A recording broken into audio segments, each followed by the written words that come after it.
While Attorney General Daniel Cameron was visiting us here in Madison County, the elephant in the room, of course, is always the ongoing contentious issue with the Breonna Taylor investigation.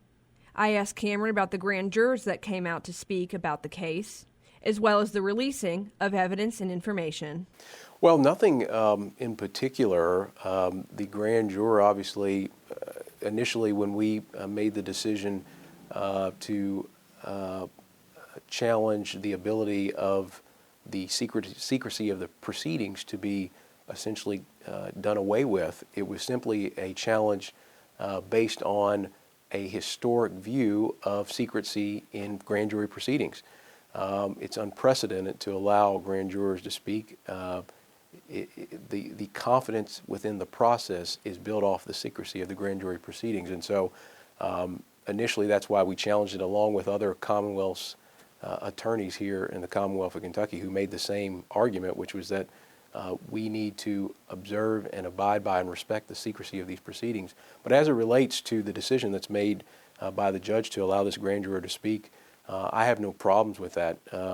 For all intents and purposes, most of the information related to the grand jury proceeding was already out there and available. And so, from my judgment, what we recommended to the grand jury based on the evidence was a wanton endangerment charge against one of the officers, Detective Hankinson. Miles Cosgrove and Jonathan Mattingly, as it relates to their involvement that night, they were justified in returning fire because, as everyone knows, Kenneth Walker, Ms. Taylor's boyfriend, fired first, and then Miles Cosgrove and Jonathan Mattingly returned fire. And the tragedy here, and I've said this from the very beginning, is that Ms. Taylor was hit by that return fire. And I cannot imagine the pain and the heartache that has caused not only Ms. Palmer, Breonna's mother, but just the community generally. And I am not immune to that. I carry the weight of that pain. But at the end of the day, my responsibility is to the truth and to the law and to the facts. And so we presented the information to the grand jury, recognizing that the officers were justified in returning fire. And so you couldn't have a murder charge as it relates to those particular two gentlemen. Again, the grand jury made the decision to move forward with wanton endangerment charges related to Detective Hankinson.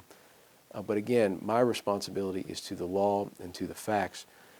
We dispense with that responsibility appropriately. I stand confident in the process and the presentation that my special prosecutors put forth in that grand jury. And you know and recognize that there's going to be criticism when you make these big decisions.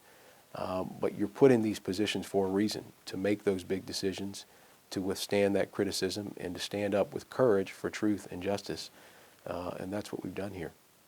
Also stay tuned, as there is one last part of my extensive one-on-one interview with Attorney General Daniel Cameron. For more stories such as these, always be sure to visit Richmond's very own WBONTV.com.